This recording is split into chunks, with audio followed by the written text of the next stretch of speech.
So, my question for you this week, of all of the vampire tropes, which do you think applies most to you? And I'll go first because I just kind of sprung this on you. For me, the idea that a vampire has to be explicitly invited to come into somebody's home, that speaks to me 100%. Lydia, you got one? I mean, I was going to say the same thing, because if I'm not explicitly told, hey, you're invited, I ain't showing up. And it can't be the garlic one, because the amount of garlic in my household would probably kill about a mile's worth of vampires, so it definitely is not that one. Matt. I guess the one that I wish applied most would be the ability to turn into a flock of bats and just escape any awkward situation. Because that'd be fantastic. My entire life, pretty much. Tabitha. There are two kinds of people, and you three are one of them. And I'm the other one worried about how I'm going to pluck my wayward chin hair without being able to see my reflection.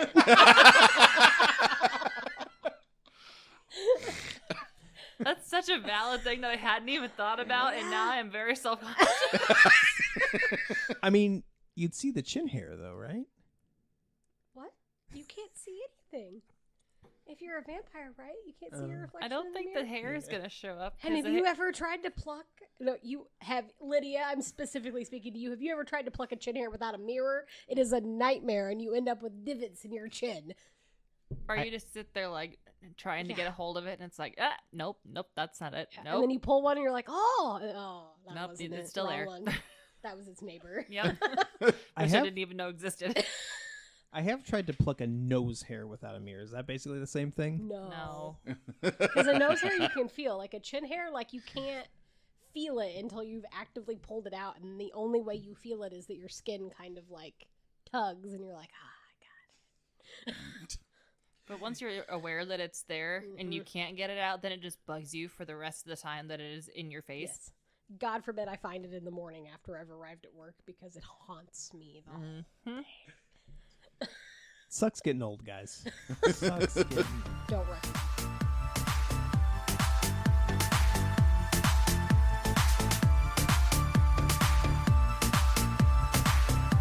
You're listening to The Geek Awakens with Mitch, Matt, Tabitha, and Lydia.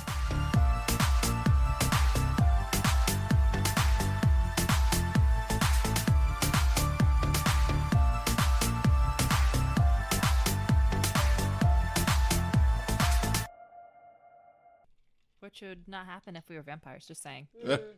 Big facts. Maybe I wouldn't even grow chin hair if I was a vampire. I mean, technically, you don't grow hair because they... But what if you become a vampire when you have a chin hair? Does the chin hair just stay there forever and you can't pluck it? Like, what if I become a vampire while I'm fat? Am I a fat vampire? Or, like, if I become a vampire while I'm fat, do I immediately become a skinny, slithe vampire? I have a lot of questions about vampirism. And if vampires suck each other's blood, suck humans' blood, does that make them cannibals or not cannibals? We've had this discussion at like 4 o'clock. We have had this discussion, and no, it's not a cannibal. They are definitely not vegans. But see, to the fat to skinny vampire, you would just have to make sure that you're drinking, like, sugar-free blood. Like diabetic blood? Like No, coma? all like those that in work a out. diabetic coma? Diabetic?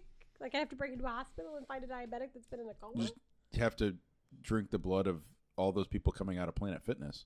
But those people are like usually on protein powder, and then I feel like that's gonna like jack up my like. And if it's pizza night, you know there's sugar in those pizzas. Yeah. I forgot that Planet Fitness has pizza. I have a lot of questions about vampirism. On that note, Lord let's and Savior open up the Dracula. pull list. What's on our pull list this week? We have 2 books to talk about tonight. The first one is Crownsville. It's out now from Oni Press, written by Rodney Barnes with art by Elia Bonetti. So, for much of the 20th century, Crownsville Hospital served as a segregated, all-black mental hospital that was rumored to abuse its patients and perform illegal experiments on them. Now, condemned and falling apart, a journalist, detective, and security guard are about to uncover Crownsville's darkest secrets. Tabitha, this seems like it should be right up your alley. Please tell me that it was. I'm obsessed with the story. I hate the art. So I started this and I was like, man, I don't really like this. I don't really care for it. And then I got like super hooked on the back and forth between like the different time periods and the different characters. And I need to know what happened. I need to know what happened to these kids. I need to know how it ties into Vietnam, because obviously it does. Like, they make a lot of like fun / sad / dramatic historical references in this. I loved the switch between the different perspectives of the three main characters that we're leaning on here. What I did not like was the art. I understand why the art did what it did with like the blur and the like almost hyper realistic like drawings. If I wanted that, I'd watch a TV show. Like, when I read a graphic novel or a comic book, like, I want it to feel more like I'm like reading a comic book or reading a graphic novel. Like, this looked like I was watching like somewhere, and credit to the artist for this, I guess, but like it kind of looked like I was watching or reading stills from a TV show. I don't like that. Like, if this was a book, I wouldn't be here because I'd be at home finishing this book trying to figure out what the fuck happened to these kids. So I'm very torn on this. Like, I want to continue, and I love the dialogue, and I love all of the even like side characters of this. I just don't like the art. Matt, what'd you think? The art didn't bother me like it did for Tabitha. My problem was it took me about 3/4 of the way through to realize that I had 3 different perspectives and not this guy working 2.5 or 3 different jobs. Like, I got real lost on these being 3 separate characters. Maybe it's my ignorance, I don't know, but like I did not, it took me too long to catch up on that, and then by that point I was almost too lost in the sauce to even go back and try and figure out who was who during what time period. And maybe it was because I felt that the art style, which I didn't have a problem with, I mean, I liked it, but the different characters were too similar for me to immediately tell apart.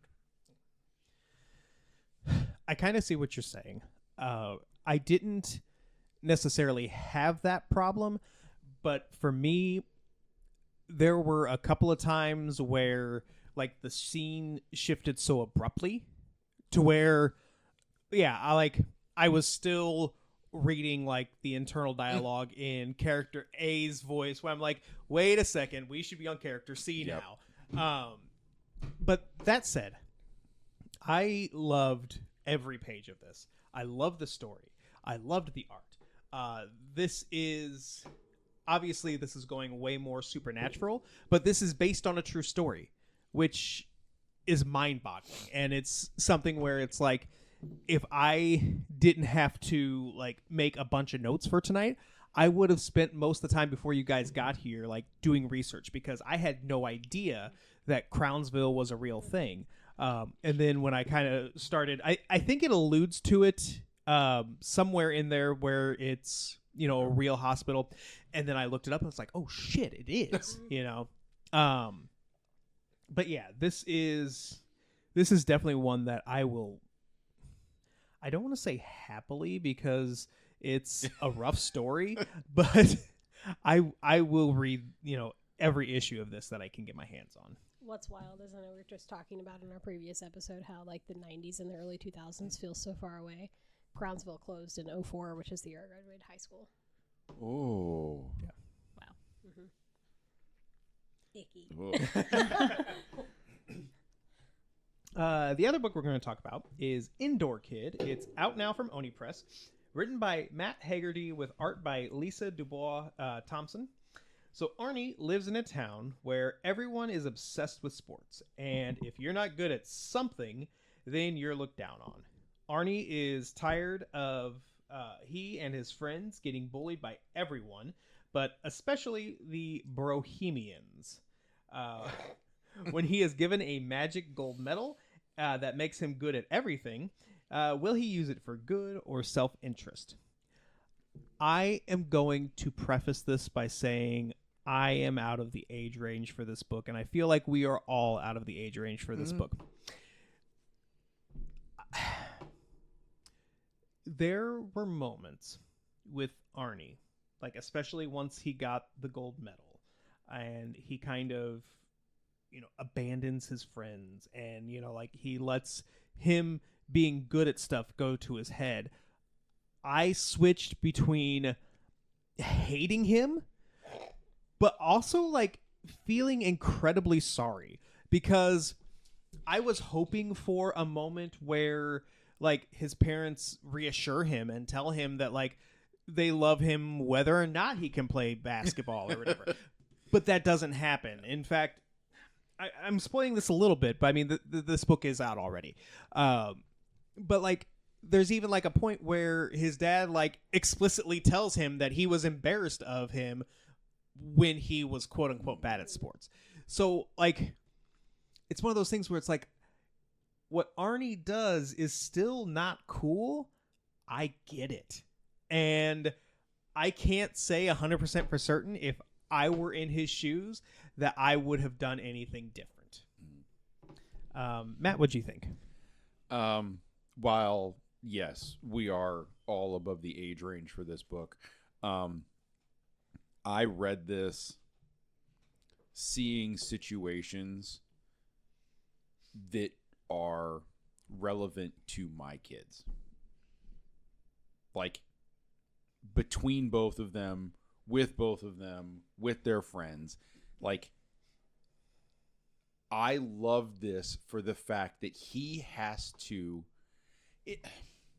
in a lot of ways, it's almost a typical rom-com plot, because he has to make his friends mad at him before he realizes that what he's doing is shitty and has to fix it. Like, it's like a bad rom-com where they break up and then they realize that, oh my God, we really do need to be together. Like, that's kind of what happened. But he's the guy, he's the boyfriend that does the shitty thing that like drives the girlfriend away. Like, he drives his friends away because he's so self-important. And it's just like, I enjoyed the art. I thought it was fun. I thought it was cute. It fit for what they were going for. Yes, it did irritate me a little bit that his parents didn't like, oh, well, we love you anyway kind of thing. But that's also kind of the point of the whole town and the whole story, is that sometimes it's not other people that are going to like make you realize that what you're doing is the wrong choice. Sometimes you have to come to that realization yourself. So like, just the overall story, the overall plot, the lesson of the whole thing, I loved. I thought was great. Like, this is something that I would probably get an eye roll for, but I would buy copies and hand it to both my kids and be like, you're going to have fun with this story. You're going to think it's cool. But at the end of the day, I know that they're both going to understand what happened, because it's straightforward enough that even kids are going to read this, have a good time, but still get that message of what's trying to be said. Tabitha, what'd you think? So I am in like two houses with this, because like Matt said, like this felt like somehow both of the children. Like, we have one that is very like skilled and able at sports, and one that has kind of finally figured out that that's just not where his talents lie. But at the same time, just speaking of the people I know around this table, like, I also did not have good parents. And sometimes it's nice to see, especially in children's fiction or literature, that shitty parents just happen. You just got shitty parents. Your parents are shitty, and now you have to carry on. Not every parent deserves a redemption arc. These parents didn't deserve a redemption arc, and they kind of got one a little bit. But at the end of the day, these were still shitty parents, and they did not gloss over that. I think that's very important in children's books for children who do not have shitty parents to understand that there are other children with shitty parents. So I really liked this. Did we have a count of how many times Tabitha said the word shitty in the last 3 minutes? I don't, but It was a lot. it was a lot. It was a but lot. Matt also said it quite a lot too. Yeah. So It's at least 12. I'm just glad that I don't bother to censor anymore. Because that would be a lot of beeping. It would be. Yeah. Beep. Yeah. Beep. Everything Tabitha says beep. And now Tabitha.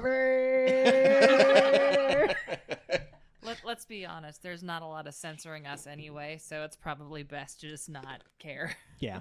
Facts. On that note, let's go to guilty pleasure or dumpster fire. Is it a guilty pleasure or is it a dumpster fire? Can I just preface this whole thing with I'm very mad at Lydia? Hey, to be fair, I am not the one that picked this for guilty pleasure dumpster fire. I just said it would make a good choice for this. Yeah. I didn't know this existed until you said something. That's your Same. fault. Same.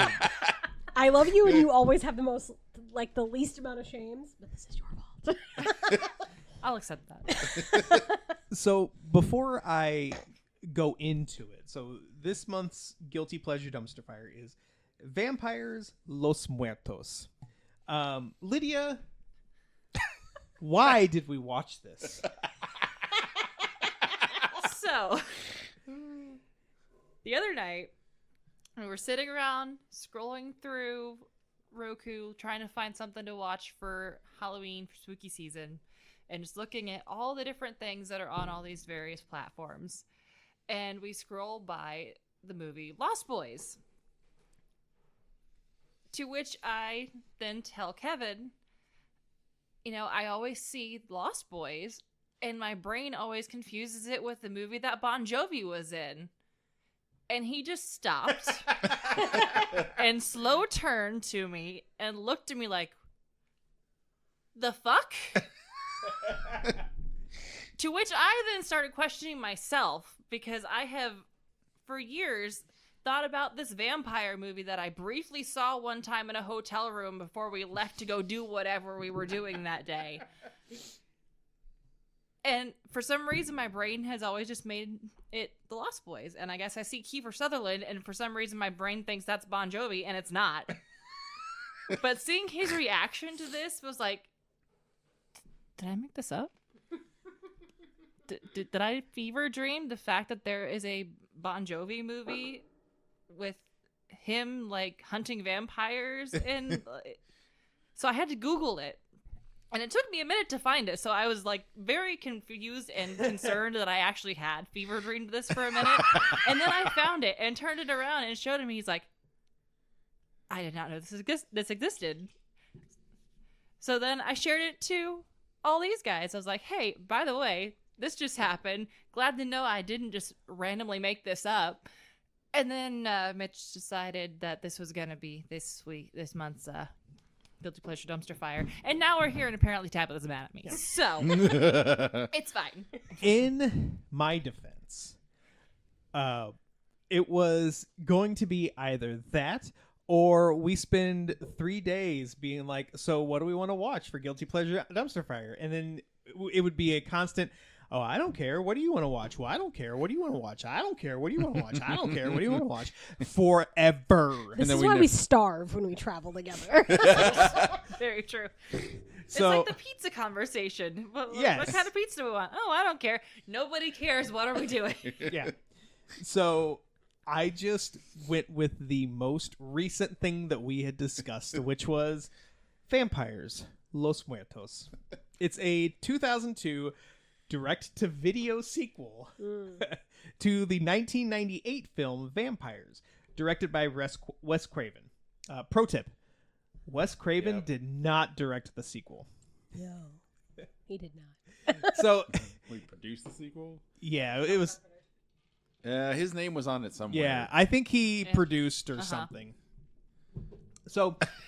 He put his name on it. So it follows Derek Bliss, played by John Bon Jovi. Yes, that one.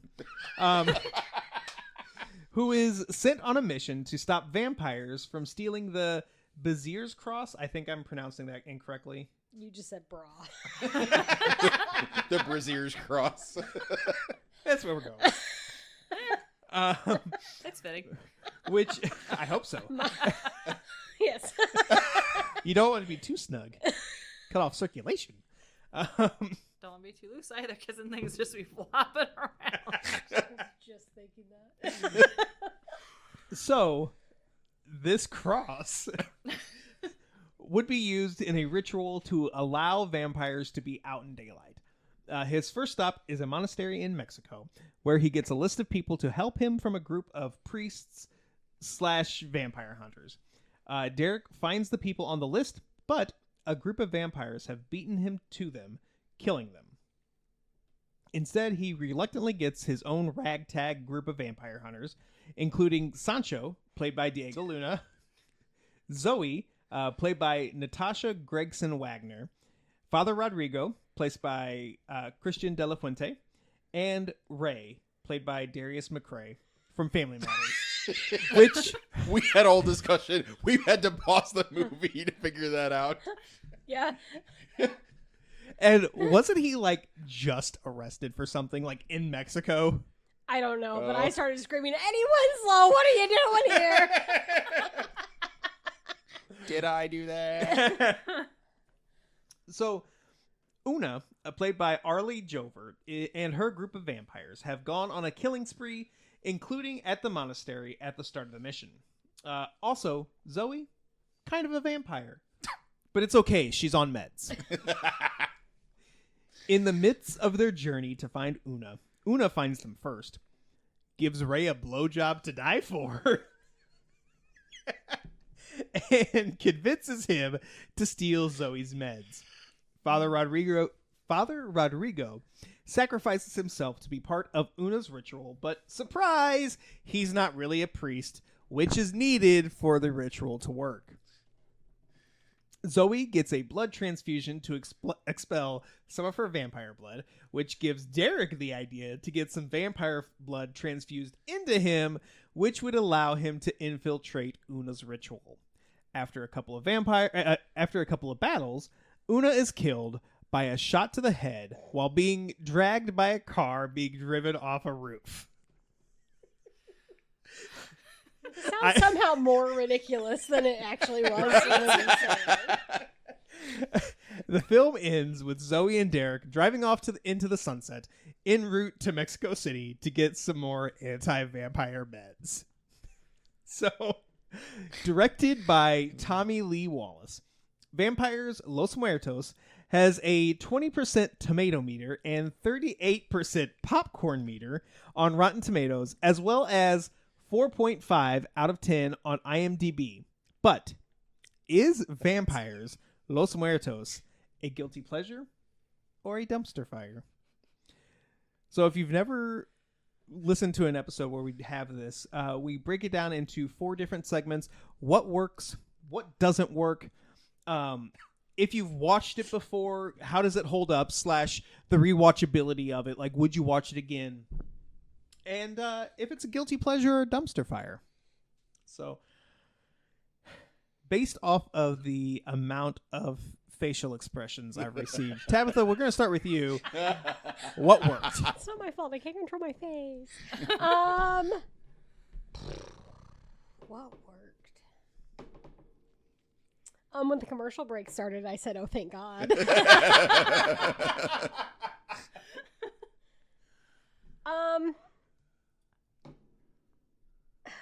Guys, not much. This was the longest hour and a half of my life. It was closer to 2 with the commercials. That's true. What worked? What did work? Zoe's pills worked. Until they didn't. This felt like an allegory for HIV and AIDS in a way. Yes. Like hardcore. Oh. Yeah. And you guys know I love an allegory.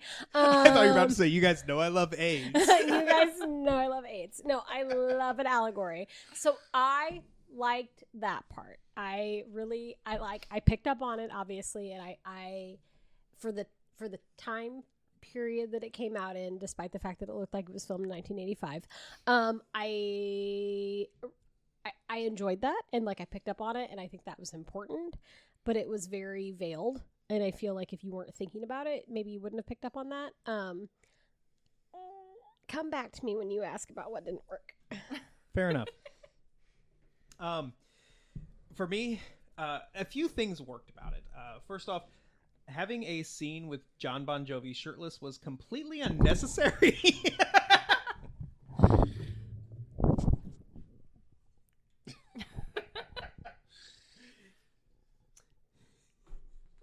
Carry on. Technical difficulties. Having a scene with John Bon Jovi shirtless was completely unnecessary, but appreciated all the same. Was it? Yeah. He's got uneven nipples. I mean, I would have preferred Father Rodrigo, but Right? I'll take what I can get. Yeah, same. I thought he was going to say, I mean, I have uneven nipples. I mean, doesn't everybody? I think so. Asymmetrical nipples. That's a good band name. Yeah, it is. God, I'm trying. So, Tap of this microphone is very excited about shirtless Bon Jovi. Eating itself off the table. so really not much to do with the movie, but the first commercial break happened right after we see Una and her Gunas.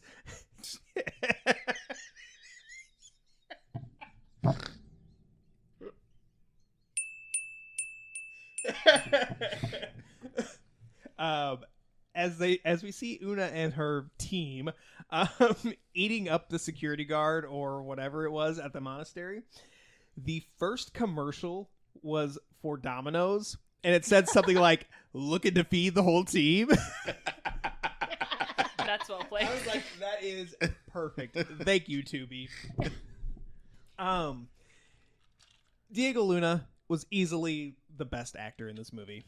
Tabitha disagrees, but I didn't even say anything. but yeah, like I would like, not to sound like nerdy or dorky, but like he was definitely like a highlight in the movie for me. The scene in the restaurant that shows how quickly Una kills most of the people in the building, I thought was really well done. Because she's basically going in normal motion, but it takes John Bon Jovi like 5 minutes to like throw a like paper towel into the garbage can because it was in slow motion. I don't know. For me, that worked for me. I thought that was cool. Also, Una's death was like one of the best monster deaths that I have ever seen. Full stop. I loved the shit out of that. Lydia, what worked for you? A lot of little things, honestly, like digging the old school Jeep, because, you know, Jeep girl, what can I say? The fact that his surfboard that's just randomly stuck in the back of this Jeep is like the Winchester Brothers Impala's trunk is just a really fun use of a random prop. Sorry, we have a guest cat. Yes. That's so pretty. Hello. Is that beans? Beans. It's beans. Yes. Beans. How do I tell Trevor I love his cat? The permission slip from the mom That was for pretty funny. Sancho That was to pretty go funny. hunting. Like, that almost feels like, when a kid goes to their parent and the parent's just like not paying attention to them. And they're like, hey, Mom, I really need you to write this note for me to be able to go hunt vampires and do this. And they're like, yeah, okay, sweetie, yeah, no problem. Here you go, bye.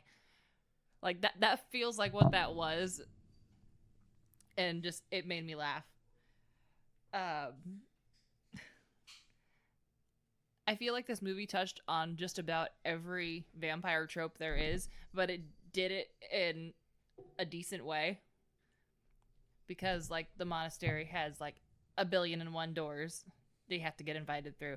There's crossing the water. They touch on the fact that crosses don't work. They burn in the sun, cutting the heads off, stakes. Like, it hit on every trope that you could possibly hit on for a vampire movie.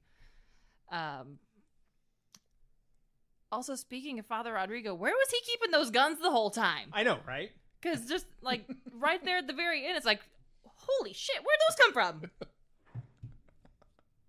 Like, I'm a little sad that we didn't get to see that through the rest of the movie. Yeah.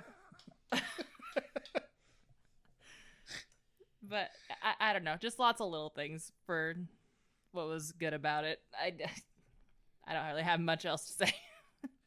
Matt.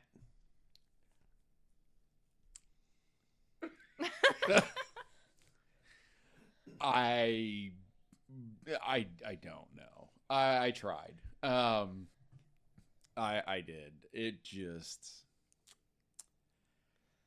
was a movie we watched. It was. Of all the movies you've watched, this was one of them. Yeah, it's on the list of movies we watched this year. That's what worked. And the remote, the batteries didn't die. I don't know. So this movie clearly had some issues. The woman who played Zoe, and I did not mean to make that pun, but Yes, you did. I really didn't. But no, the woman who played Zoe, I did not like her portrayal. It was like she was just straight up reading the lines. Like, they maybe like digitally erased the script from her hand. You know, I don't know. I don't think they had that much money for special effects. Fair enough. They didn't even have a budget for brand names, because did you see the Odie's and just the milk at the beginning when Jovi shirtless? Again, this really doesn't super apply because I haven't seen the first one, but it does kind of bug me that the only continuity from this movie and its predecessor is the cross.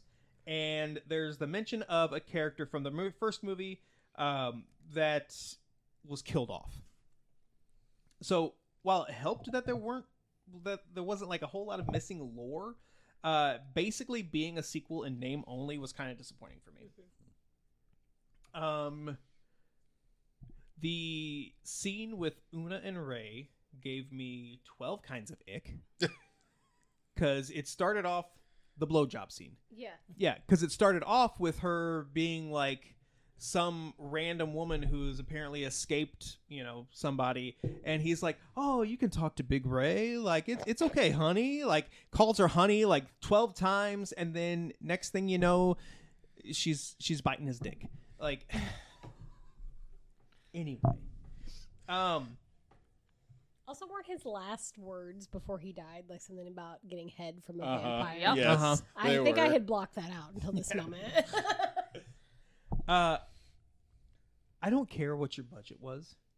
How do you have John Bon Jovi as the star of your movie and not have a single Bon Jovi song in your soundtrack? How does that happen?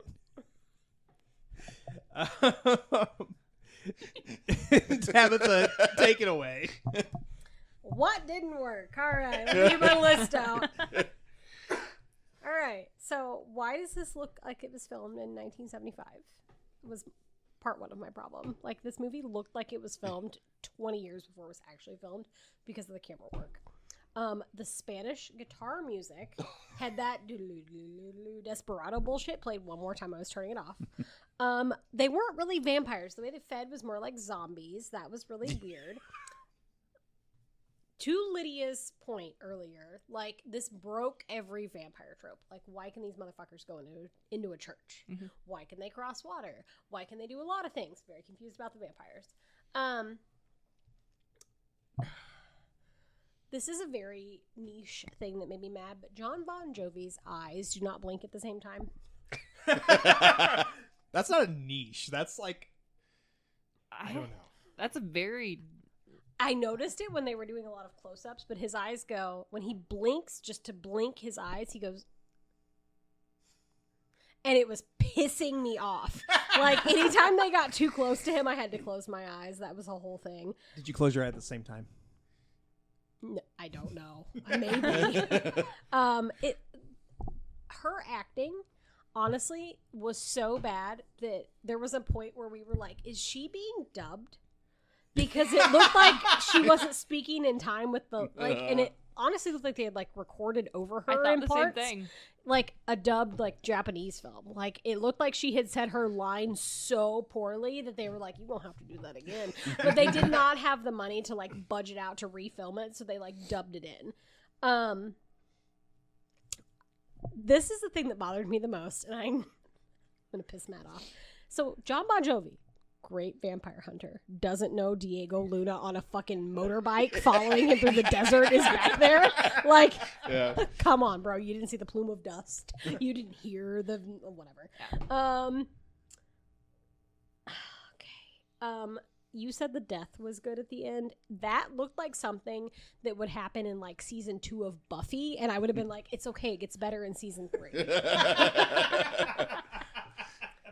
And then my favorite part of this movie, that it literally looked like they had $20 and they spent $18 of it on John Bon Jovi, and they were like, we got $2 to make this movie. Now what can we do? And they made this movie on $2. That's how they got an El Camino with no doors. There was... What were you saying at the end of, like, your spiel? Because I had a thing that I was going to... Oh, about Bon Jovi, the soundtrack. If they had thrown a John Bon Jovi song into this, I would have turned it off. I was getting enough John Bon Jovi. If they had started playing a John Bon Jovi song, I would have left the room. Had I been in the theater, even though this didn't get a theatrical release because it didn't deserve one, I would have left. I've left the movies one time for a movie. This would have been the other time I left the movies. What was the first movie? The Last Samurai with Tom Cruise. Oh.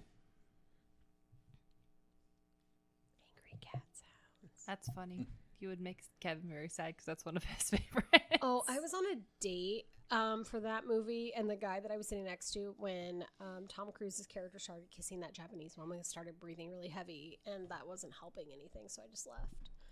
That's valid. Yeah. Matt, what doesn't work for you? This motley ragtag group of demon hunters. Like, the fact that we had to throw in Eddie from Family Matters as the token black guy for the squad. Like, what?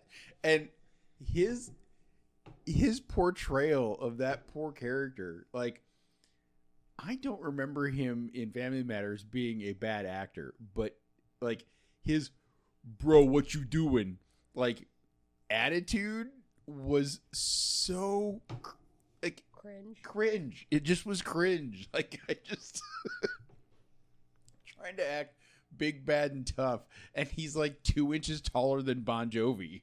Like, he's supposed to be this big, beefy black guy, and I'm waiting to see somebody come off the bus, and it's him, and I'm like, what? I was like, you couldn't get Ving Rhames? Like, like an actual big, buff black guy? You had to get him? You had to get Eddie Winslow? Yeah. They only had $2. Right. And like 25 cents of that was for Eddie Winslow. Oh, my God. I love the fact at the end when they try and use the winch multiple times on different vehicles. He used it the first time, and it doesn't reach far enough. So we transplant it onto another vehicle so we can get another 10 feet. Because that's going to make all the difference as you go into this construction site. Why are there blinking, flashing, like, construction sawhorses in the middle of this tomb? And also, this bothered me so badly, and I didn't say anything, but I don't know if anybody noticed, but at least one of those construction horses was up against a wall. It's not blocking anything. Don't forget about Grandpa and the arrow. Oh my God. That was making Matt rage so bad. Abuelo, which he's not even his abuelo. He's not related. So he's not your grandfather. This poor guy gets beat to death with an arrow. What's it made of? Titanium? This vampire beats this guy, cracks him over the face, and he ends up dying, not because he got shot with an arrow, but because somebody hit him with one. There are days when I feel like that could take me out. Yeah. It was not good. It's the movie we watched. Lydia, what didn't work for you? Well, I think the general consensus is Zoe is annoying as hell. From the second that she came on screen in the diner, it's just like, oh, I don't like you. Oh, that random group of questions that she just kept asking him was uncomfortable. Yeah. Just every time she opened her mouth, it's just like, please just shut up. Also, there were so many parts of this that were just so randomly and unnecessarily erotic. Yes. Like the random almost lesbian scene? Yeah. Yeah. And like every time Una did anything, it was like she was orgasming. Mm-hmm. I'm in the sunlight. Like, what are you doing? Why are your nipples hard? Like, what's happening? Were they even though? I don't know. I was so distracted by the why is she breathing? She's a vampire. What are you breathing for? And Zoe's face, whenever she was having her little visions and stuff, yeah, like orgasmic. Like, can Yeah. you chill? Like, the blowjob scene also was just highly uncomfortable. Also, how stupid are you? You fell asleep in the middle of fucking nowhere, and you wake up to some random chick sitting there crying. You know you're being chasing vampires, and your first reaction is, oh, it's okay, honey, come here, come talk to me. What is wrong with you? He's a man. Valid, He's a man. but still. Also, how is it that he like started to become a vampire or whatever, went along with her, but he's perfectly fine walking around in daylight with no medicine that is somehow magically curing their vampirism, which that's also never explained, by the way. Like, what is this magical drug that you have somehow found that somehow keeps you from becoming a vampire? So there are more movies after this one. I think there's one more. There's one more, and it explains that. I consulted with our film expert, Shay, who was like, oh my God, why are you watching that? It's terrible. I've watched it like 4 times. That's explained in the next film, which I will not be watching. To be fair, I didn't realize this was a sequel anyway, Yeah. so I didn't realize there was more than one. Yeah, this was the middle one. Gotcha. But my thing for Eddie not becoming a vampire, we're going with his family member's name. It's fine. Because not something we're kind of like talking about that too, like during it, and like I almost wonder if there's like some kind of like incubation period. Yeah. That was my headcanon, at least, to explain why he didn't immediately become a vampire. I mean, in vampire lore, Yeah. there is You can an be- incubation period where you can be infected until like for women, sometimes in vampire lore, it's until your next cycle. And so then once your uterus is like, oh my God, I'm awake, and then you bleed your first bleed, and then your like vampirism kicks in.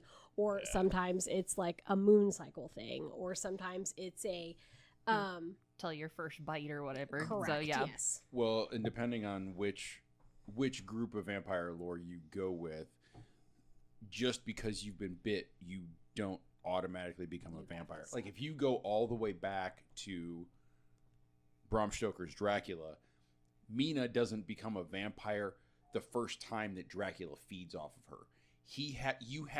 In that lore, you basically have to be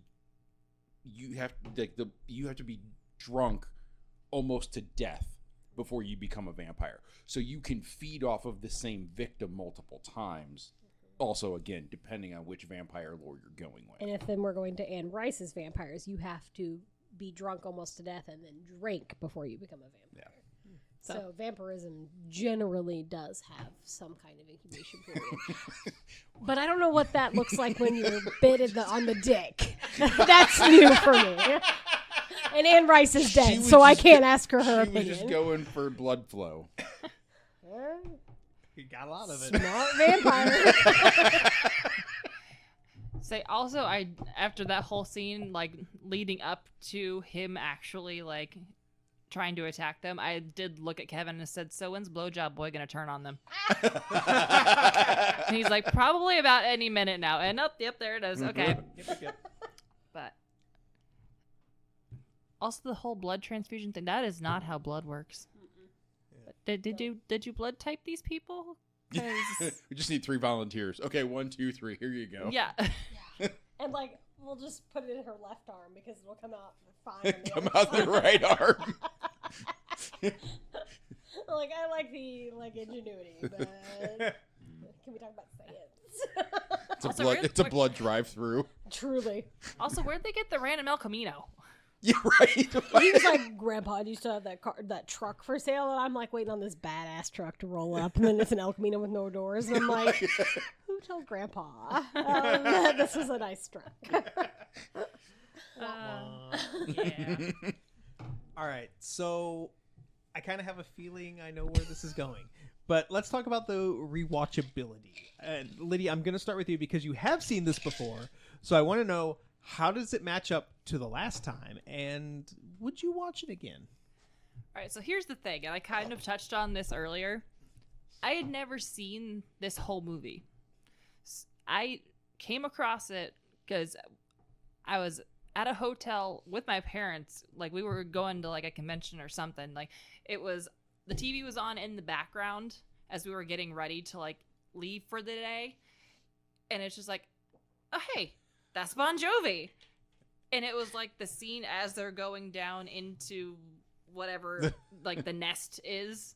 So like I vaguely remember that in the back of my head, and that is the memory I have kept that I keep confusing with Lost Boys all these years later. I had never sat down and actually watched the whole movie. So based on that memory alone, I remembered it being a lot different.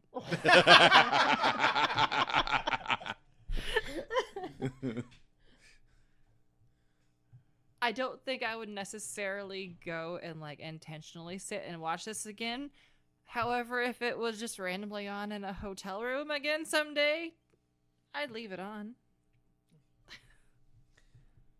Matt? If this randomly were on a hotel room TV, or if I were in a doctor's office, I would change my appointment and come back later. Tabitha. My 8th circle of hell is being in the dentist chair with this on the screen. And they're like, we're so sorry, we don't know where the remote is. And also, our drills are really quiet, so you'll still be able to hear it. Yeah, and you'll hear the like desperado Spanish guitar over and over and over. And orgasm noises. Oh, and- I'm with you, Lydia. I wouldn't necessarily actively seek it out, but if it were on, yeah, I'd watch it again. So, final question, guilty pleasure or dumpster fire? I'm going guilty pleasure. Bless you. Lydia. Hold on, Matt's allergic to Mitch's answer. I honestly don't have an answer because I have seen some really, really bad like horror movies that I would absolutely put in the dumpster fire pile, and I have seen some movies that are a lot better at being bad than this movie that would go in the guilty pleasure pile. And this is like somewhere right in the middle. So I don't have an answer. Tabitha. I told Matt this last night. This may be the worst movie we've watched for Guilty Pleasure Dumpster Fire. And we've watched some doozies. I went back through my list and was like, man, yeah, that's worse than that. That's worse than that. That's worse than that. So fucking kudos to Lydia for finding maybe my kryptonite of a movie. Dumpster fire. The dumpster is not only on fire, the dumpster is like in space.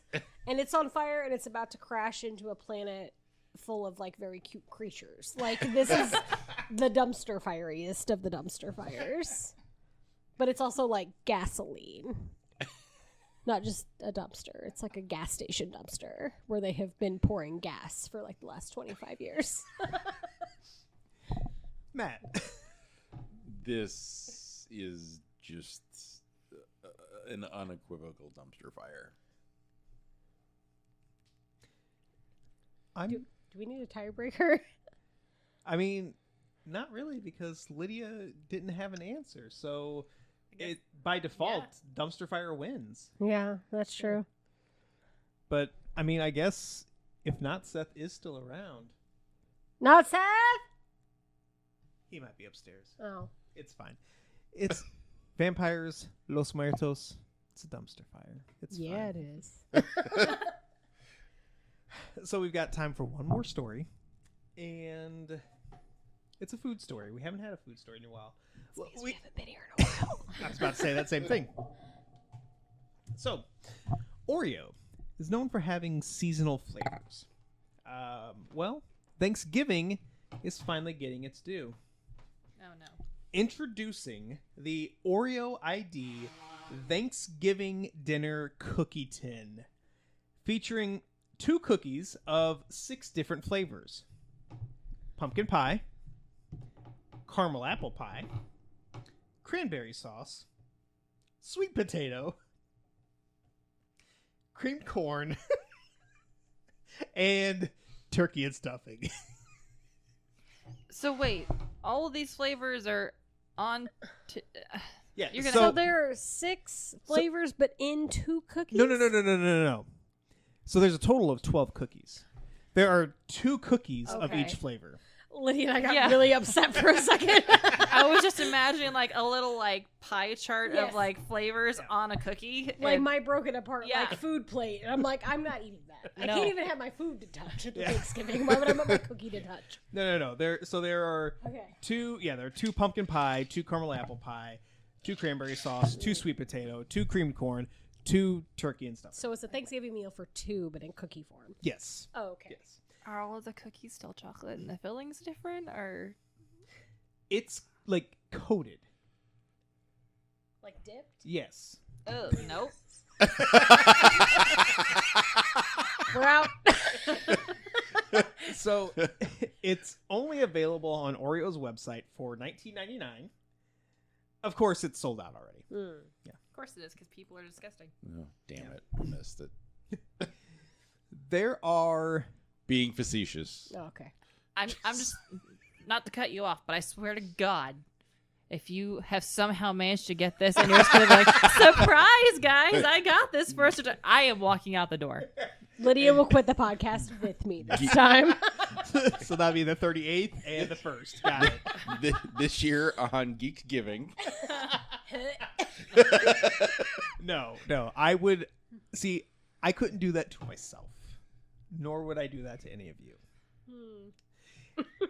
I take that back, because I did go from what I thought to be least disgusting to most disgusting. So, like, the pumpkin pie, the caramel apple pie, I'd fuck with. Yeah. Cranberry sauce, I'm not a big cranberry fan, but I can see where that would be good. Yeah. Sweet potato, I'd fuck with. Yeah. But it's the creamed corn and then the turkey and stuffing where I'm like, no, thank you. I would fuck with the cream corn more than I would the sweet potato. See, I would put cream corn at the end. Like, I would do the turkey before the Cream corn? I was As far as a cookie flavor? Yeah, but think about it. Like, if I make cream corn casserole, that's really not that different. It's sweet. It's got the crunch. Creamed corn casserole is like dissecting Oreo But of in cream a corn cookie flavor. form just takes it to a whole new disturbing So you're level. telling me a meat-flavored cookie is better than a creamed corn, Well, when you Which put is- it that way. which is naturally sweet. And then you have the whole idea of all of this being in one tin, meaning every flavor is going to be a part of the other flavor because that's just... they were individually wrapped. I don't care. They're in Gonna the leak same through the package. package. Yeah. Yeah. Like you, Hermetically sealed or not. Nope. Mm-mm. It's the idea in my head. Like, I know that it's the same way when I eat my Thanksgiving dinner. I know now that my pecan or pumpkin or whatever pie has been next to my turkey. So my pumpkin pie now tastes like turkey in my head. Why are you eating pumpkin pie and turkey at the same time? Don't judge her life. I'm not judging. I'm asking. Lydia can take away 2 shames. I don't even know if she has 2 shames. I think I'm on the negatives already. Happy November. Lydia's in the negatives. No, I just, So there are 2 reviews on the website. Yes. One is a 1-star, and one is a 5-star. Okay. So it averages out. This 10 is 3 stars. So the 5-star review, very delicious. Would definitely recommend this with 4 exclamation points. The 1-star review, these cookies tasted horrible. Just everything about these cookies tasted horrible. This is a waste of money. Could have told you that before you spent the money there, hon. Yeah. You know what could be good though? Like if you took a golden Oreo and you took the cookie part and you took the filling out and you crumbled it up and you put it in stuffing. And then you wouldn't have to put sugar in your stuffing. True. I don't fuck with stuffing. You don't fuck with literally anything. Except fucking apple pie, mac and cheese. Wait, hold on. I said I would try it. I didn't say that I would love it. I would try it. You know what? I don't need you judging me. Sorry. Comes with the friendship contract. Yeah. I would say get out of my house, but I'm just going to see you. Well, not tomorrow because we both are working from home tomorrow. Yeah. But I will just see you in You a will few see me days. Monday. See you when I see Because you. I'm not working Monday. Yeah. I'll see you Wednesday. Yeah. So, on that note, I don't know. Everybody say gobble gobble. No, thank you. I'm not doing that. Oh. Okay.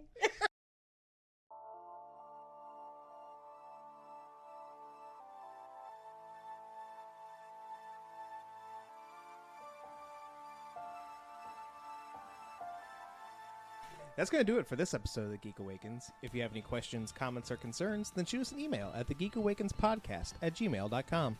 It would be a shame if you didn't follow us on Facebook and Instagram at The Geek Awakens Podcast or on Blue Sky at The Geek Awakens. Music provided and created by E. Cannon Beats.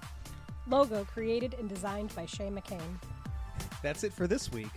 We're boldly gone.